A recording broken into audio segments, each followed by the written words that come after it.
In the wild heart of Montana, where winds whispered through endless fields and hope clung to the earth like stubborn grass after a storm, a broken man stared at the ruins of the only life he had ever known. Luke Whitmore wasn't a man who dreamed anymore. Dreams, he had learned, were like rain on dry ground, beautiful, fleeting, and gone before you could touch them. Now, with his family's ranch on the brink of collapse and the ghosts of his past tightening their grip, Luke made a decision that would change everything. Not for love, not for happiness, but for survival. And somewhere beyond the dust and sorrow, destiny was already saddling up, ready to ride straight through his careful plans. The Whitmore Ranch stretched wide under the Montana sky, a battered quilt of golden grass and weary fences. From the porch of the weathered farmhouse, Luke Whitmore leaned against a cracked post, his gaze distant, his coffee gone cold in his hand. The wind pulled at the brim of his hat, carrying with it the faint scent of dry earth and fading memories.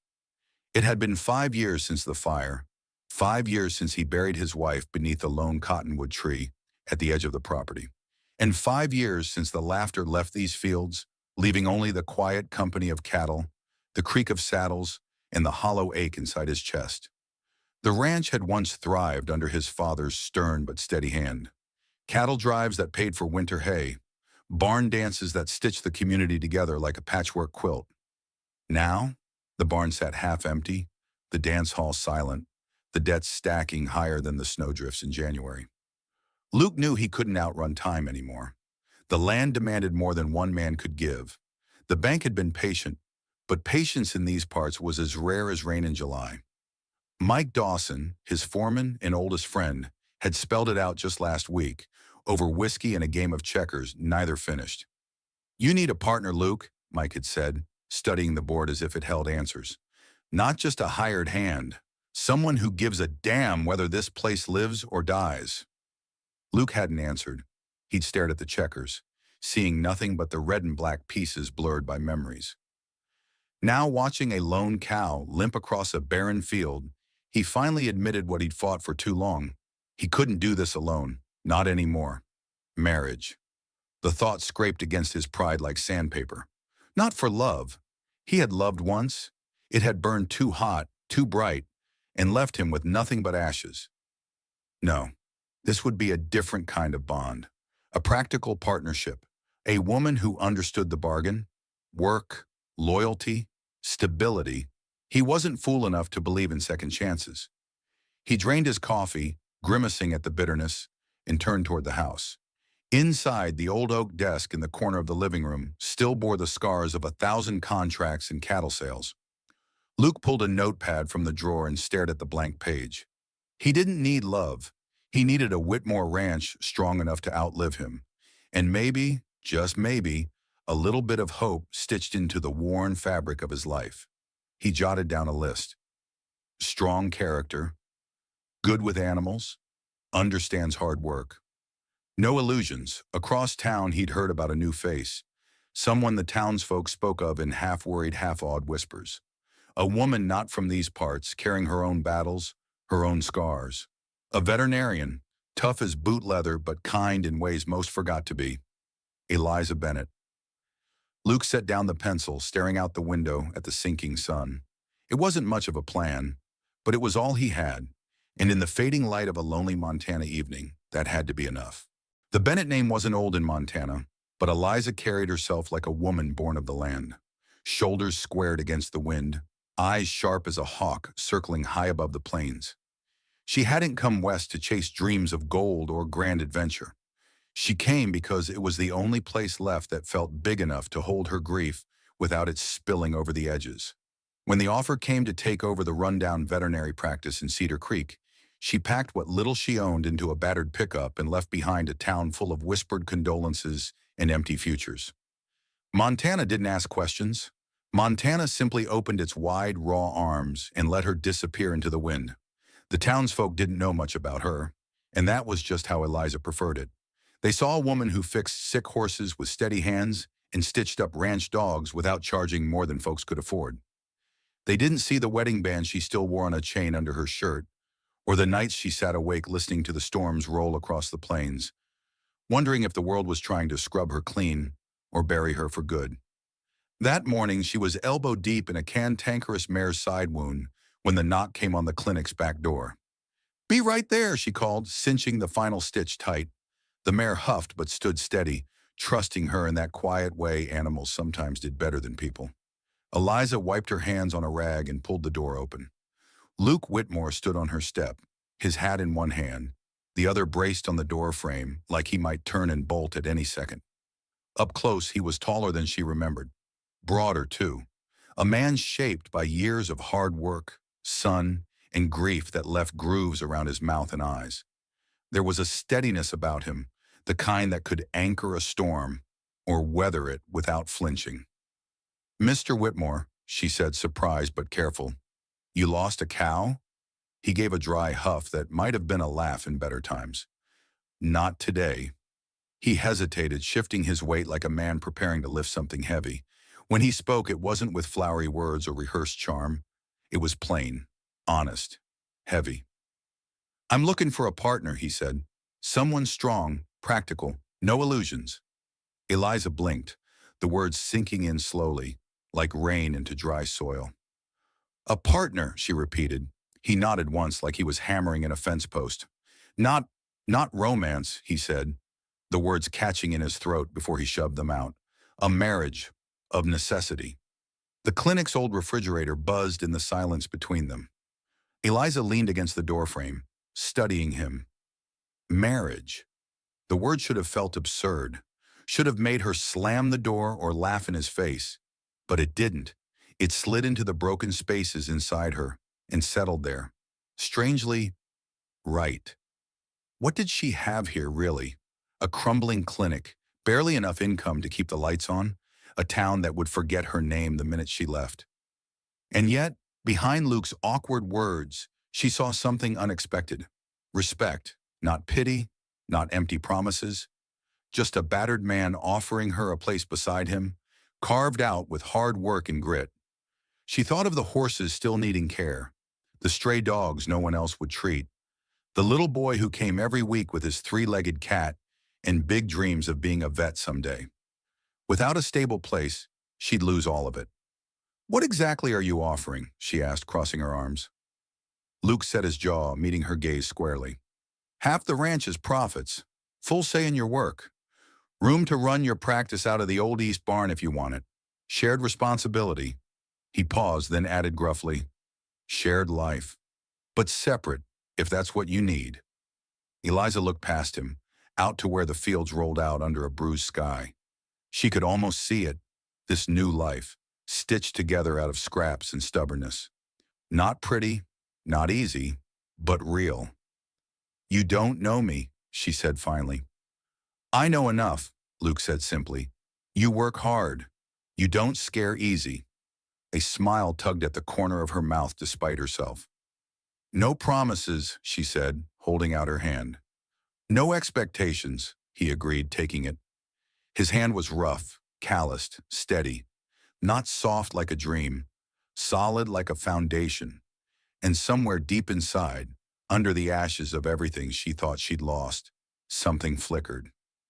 Not hope exactly, something older, stronger, survival. "Guess we have ourselves a deal," she said. Luke tipped his hat, the ghost of a smile in his eyes. "Welcome to Whitmore Ranch, Mrs. Bennett." The words hit the air between them like a stone thrown into a still pond. And far off, under the wide Montana sky, a storm brewed, quiet, powerful, and full of possibility. The east barn wasn't much to look at. Its roof sagged in the middle like a tired old man, and the walls leaned just enough to make a body nervous in a stiff wind. But when Eliza stepped inside, she didn't see decay. She saw possibilities. Dust motes floated through shafts of morning light slicing through broken boards. The scent of old hay and horse lingered in the air, stubborn and familiar. Luke stood beside her, arms crossed, eyes watching her, not the barn. "This'll be yours to fix up," he said. "However you want it." Eliza turned slowly, taking it all in, the skeletal rafters, the cracked floorboards, the promise hidden under all that ruin. "You really mean it," she said, half to herself. Luke's mouth twitched like he wanted to smile but didn't quite know how. I wouldn't have asked if I didn't. That was the thing about him. No frills, no empty talk, just a plain truth wrapped in calloused hands and tired eyes. And somehow Eliza found that more comforting than any sweet words could have ever been. She set to work immediately, sleeves rolled up, hair tied back, heart hammering in a way it hadn't in months. Maybe years, the townsfolk noticed. First it was just Mike Callahan, dropping off a few leftover boards from his fencing project. Then Mrs. Avery from the bakery sent over her youngest boy to help clear debris. By the end of the week, half of Cedar Creek seemed to have adopted the East Barn as their own personal cause. It wasn't pity, it wasn't charity, it was the stubborn, bone-deep knowledge that some things were too important to let fall apart. Luke stayed mostly in the background, mending fences or working the cattle. But she caught him watching sometimes from the pasture, from the house porch, his gaze steady and unreadable. He never offered advice unless she asked, never hovered or second-guessed. He just trusted her. It unsettled her more than she cared to admit. Eliza was used to fighting for every scrap of respect she earned. She didn't know what to do with someone who handed it over like it was just common sense. One evening, as the sun bled out behind the hills and the new windows they'd installed caught the last golden light, she leaned against the barn door and watched the ranch breathe. The fields stretched out in soft greens and golds, the cattle lowing in the distance, the mountains standing sentinel beyond. She felt something shift inside her, a slow, aching crack opening in the wall she'd spent years building around her heart. The sound of boots on gravel pulled her back to herself. Luke approached, a careful sort of hesitance in his steps. "Brought you something," he said, holding out a battered leather journal. Eliza took it, puzzled. The leather was cracked and worn smooth by time and use. "It was my ma's," Luke said, looking almost embarrassed. "She kept records of every animal born on the ranch, every storm that rolled through, every neighbor who needed a hand." He scratched the back of his neck, the gesture oddly boyish on a man so firmly carved by life. "Figured maybe you'd want to keep track of the new chapter." Eliza thumbed through the pages. Neat handwriting filled the early ones. Later entries grew shakier, smaller, but never stopped. Hope stubborn and scratched into paper. A lump rose in her throat. "I don't know what to say," she whispered. "Just say you'll stay," Luke said, so quietly she barely heard him, over the sigh of the evening wind. Eliza looked up, really looked at him, at the man offering her not a perfect life, but a place to belong, broken edges and all. And she realized something startling. She wasn't afraid. Not of the barn falling down, not of the town whispering, not of the ghosts she carried tucked under her ribs like sharp stones.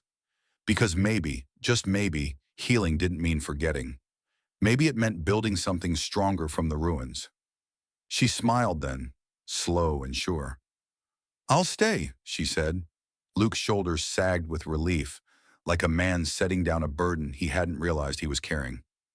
They stood there in the dying light, the east barn rising solid and real behind them, and for the first time in a long while, Eliza felt the future stretch out before her. Not like a road she had to run from, but like a home she could walk toward. For the first time in a long while, she wasn't walking alone. The storm rolled in faster than anyone expected. One moment, Eliza was stacking fresh timber by the barn door. The next, the sky darkened into a wall of bruised gray. The first crack of thunder rattled the loose window frames, and a sudden gust nearly tore the barn doors off their hinges. "Eliza!" Luke's voice cut through the roar of the rising wind. She turned to see him sprinting across the yard, coat flapping behind him, hat lost to the gale. "Get inside!" he shouted. Before she could move, a wall of dust and rain slammed into her, blinding and deafening. Strong arms closed around her, lifting her clear off the ground, and the next thing she knew, she was inside the main house, dripping and coughing. Luke slammed the door against the howling wind and locked it. "You trying to get yourself killed out there?" he barked, his voice sharp with fear rather than anger. Eliza wiped the water from her eyes, breathing hard. "I was getting the timber. If that roof gives way, all our work—" "I don't give a damn about the timber," Luke snapped, shocking her into silence. "I care about you." The words hung between them, raw and undeniable. Neither of them moved. The only sound was the storm hammering against the windows, rattling the walls. Luke took a shaky breath, running a hand through his soaked hair. "I nearly lost you out there," he said, voice roughened to a whisper. Don't, don't scare me like that, Eliza." She stood frozen, the weight of everything unsaid pressing on her chest. The careful distance they'd maintained, the unspoken agreement to keep things safe, simple, shattered in one moment of fear.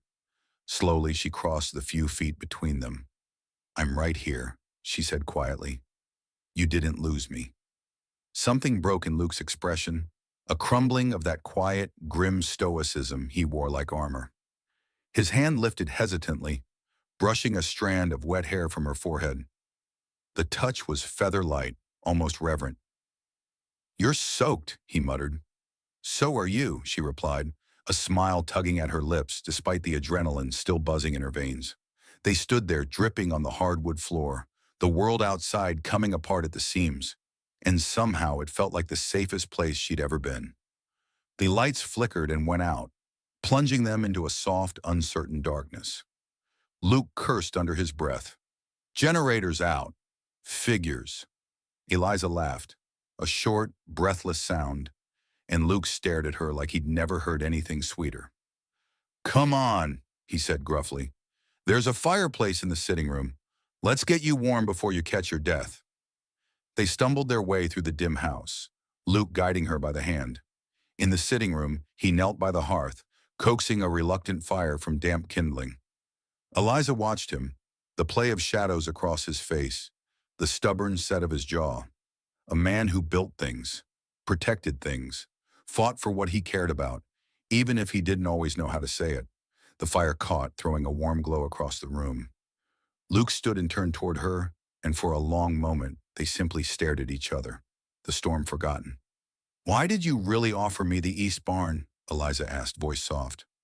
Luke hesitated, then came to sit beside her on the worn rug. "Because you needed a fresh start," he said finally, "and because maybe I needed one too." His eyes met hers, unguarded now. "I thought if you could make something beautiful out of that broken-down wreck, maybe there was hope for the rest of us too." Eliza's throat tightened painfully. She reached out, fingers brushing his. "There's always hope," she whispered. "You just have to believe it's worth fighting for." The fire crackled between them, a small, stubborn blaze against the raging storm. Outside, the wind howled and the rain lashed the windows, but inside, a different kind of storm was brewing, one that could either tear them apart or bind them together forever. Luke's hand closed around hers, rough and sure. "I'm tired of being afraid," he said. "So am I," she admitted. They leaned into each other, not with the desperate passion of storybooks, but with something steadier, stronger, two broken souls finding shelter in each other. The storm outside would pass. They both knew that. But this was a storm worth weathering.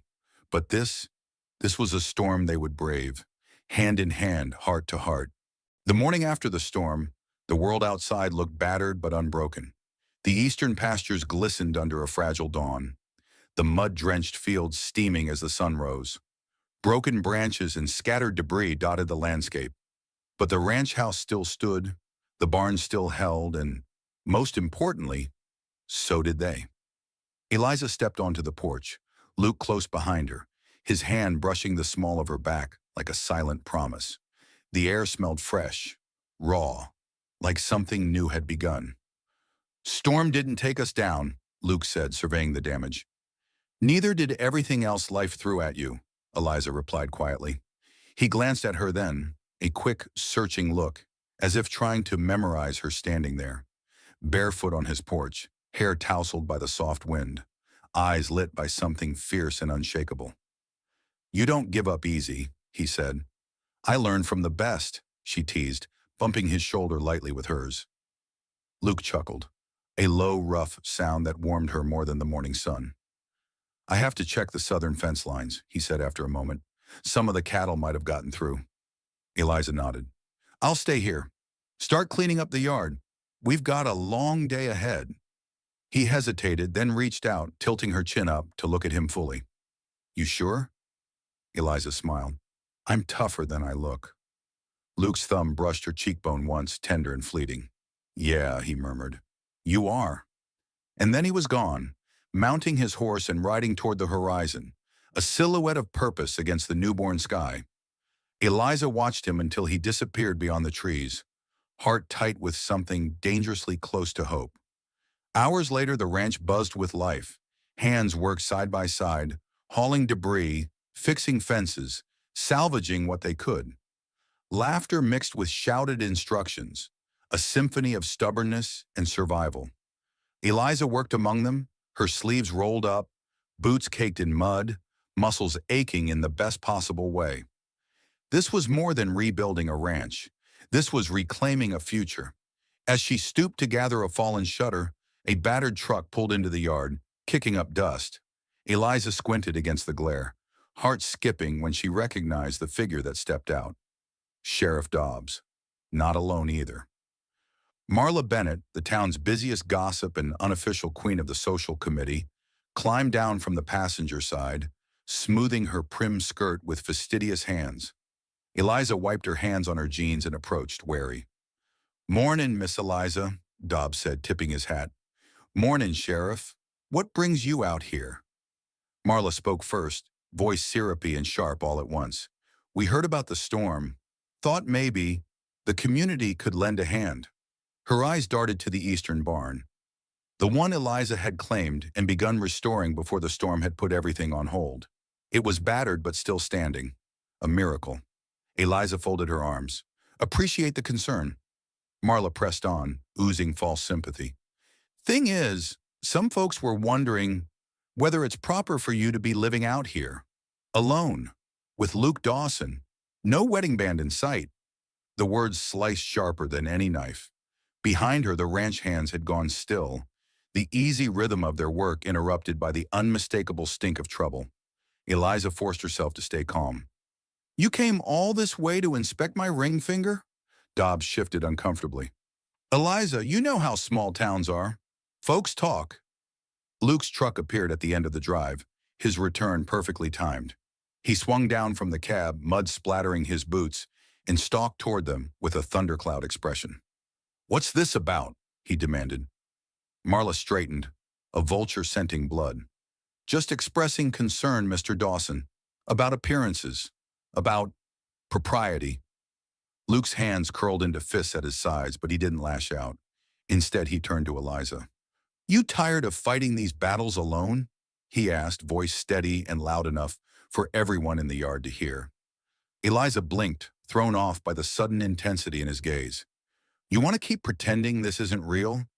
Keep giving people reasons to question what we've built? Her heart thudded painfully against her ribs. No, she said. I'm done pretending. Luke stepped closer, pulling something from his jacket pocket. A small battered box. He flipped it open. Inside lay a simple silver band, weathered like everything else on the ranch, but strong, solid, true. Marry me, Eliza. No flourish, no crowd-pleasing speech, just Luke offering her everything he had. Eliza stared at him, heart wide open, hands shaking with the force of everything she felt. Joy, fear, love. Yes, she whispered. Yes, Luke Dawson. 1,000 times yes. The gathered hands erupted into cheers. Marla Bennett sputtered indignantly, retreating toward the sheriff's truck as fast as her pride would allow. Luke slipped the ring onto Eliza's finger, his hand steady as bedrock. When he kissed her, it wasn't dramatic or showy, just real, and it felt like home.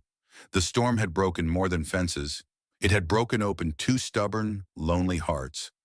And now in the clearing aftermath, they were building something new, something worth weathering every storm that might come.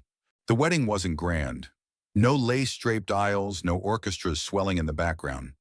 Just the cracked porch of the Whitmore ranch, a scattering of wildflowers picked fresh from the fields, and a sky so wide and blue it seemed to hold its breath for them. Luke stood at the center, his best shirt stiff from too much starch, hands clenching and unclenching at his sides. Eliza approached him with steady steps, her dress plain but beautiful, the hem already dusted with the earth she had come to call home. Around them, the townsfolk gathered. Not out of obligation, but because something rare was happening here, and no one wanted to miss it. Mike Dawson cleared his throat and opened a battered Bible, his voice gruff but sure. He didn't read long, didn't say more than needed, because some promises didn't need grand words to hold weight. "I reckon you two know what you're doing," Mike said finally, his mouth twitching in a smile. "And if you don't, well, you'll figure it out. Together." Luke reached for Eliza's hand. It fit in his, like it was always meant to. "You got vows ready?" Mike asked, almost teasing. Luke cleared his throat. "I do," he said simply, squeezing her fingers. Eliza smiled, a trembling, luminous thing. "I do," she answered, voice sure and steady. The kiss that sealed it wasn't rushed or wild. It was deliberate, carved from all the storms they had survived and all the stubborn hope they were still learning to trust. The ranch hands whooped and hollered. Even Marla Bennett, lurking stiffly at the edge of the crowd, couldn't quite hide the ghost of a smile before bustling away, muttering about proper receptions. But Luke and Eliza didn't notice. They stood there, forehead to forehead, the weight of the moment soaking into their bones like rain into thirsty soil. They were no longer two people weathering separate storms. They were one shelter, built from the ruins of old dreams and stitched together with the quiet, relentless thread of survival. Life didn't magically smooth out after that. The ranch still needed more repairs than Luke had hands for. Eliza's veterinary practice remained a constant juggle between emergencies and scraping enough coin together for supplies. The fence lines kept breaking. The cows kept wandering. The debts didn't vanish overnight, but the difference was simple. They weren't fighting alone anymore. Mornings began with coffee brewed strong enough to wake the dead, a kiss pressed to a sleepy forehead, and a list of chores that never seemed to get shorter. Afternoons passed in a flurry of movement. Eliza mending a torn hoof, Luke training a new horse, the pair of them shouting across the fields with laughter threading through the wind. Evenings settled into a rhythm, shared meals by firelight, long talks about things they once thought too broken to say aloud. Silences that felt full, not empty. Sometimes the old hurt still woke them. Eliza from dreams where she couldn't save the ones she loved. Luke from memories that tightened his chest like barbed wire. But now when one woke gasping, the other was already reaching out. A hand, a voice, a heartbeat close enough to pull them back to the present. Back to safety, back to home. One crisp autumn morning, as the first gold leaves skittered across the dirt yard, Luke found Eliza standing by the east barn, arms crossed, eyes bright. He kissed the top of her head without a word. "You ever think we'd get here?" she asked, voice thick with wonder. Luke chuckled low in his chest. "Didn't even think I'd still be standing." Eliza leaned against him, her hand sliding into his. "I was scared," she admitted. "Still am sometimes." "Me too," Luke said. "But being scared's just proof you got something worth losing." They stood like that for a long while, watching the ranch wake up around them. Cattle bawling, barn doors creaking, a hawk wheeling lazy circles overhead. Eliza smiled, feeling the old scars inside her ache. Not with pain, but with the memory of healing. "I want to make this place even better," she said. "Not just survive it. Make it a place people remember for something good." Luke squeezed her hand. "Already is, darling." Already is. In the distance, a small group of children from Cedar Creek tumbled off a wagon, racing toward the barn where Eliza had started holding free lessons, teaching any kid who cared how to listen to an animal's heartbeat, how to stitch up a wound, how to hope again. A second chance. Not just for Luke and Eliza, but for anyone stubborn enough to believe in new beginnings. Luke watched them with a slow, rare smile. "We built this," he said, wonder in his voice. "No," Eliza corrected gently. "We are building it. Every day." The wind stirred the fields, carrying with it the scent of hay, earth, and something sweet, something growing, something lasting. Together they turned back toward the ranch, shoulders brushing, steps in rhythm. The future stretched before them, rough, untamed, beautiful, and this time they wouldn't be riding toward it alone. This time they had each other, and that was enough.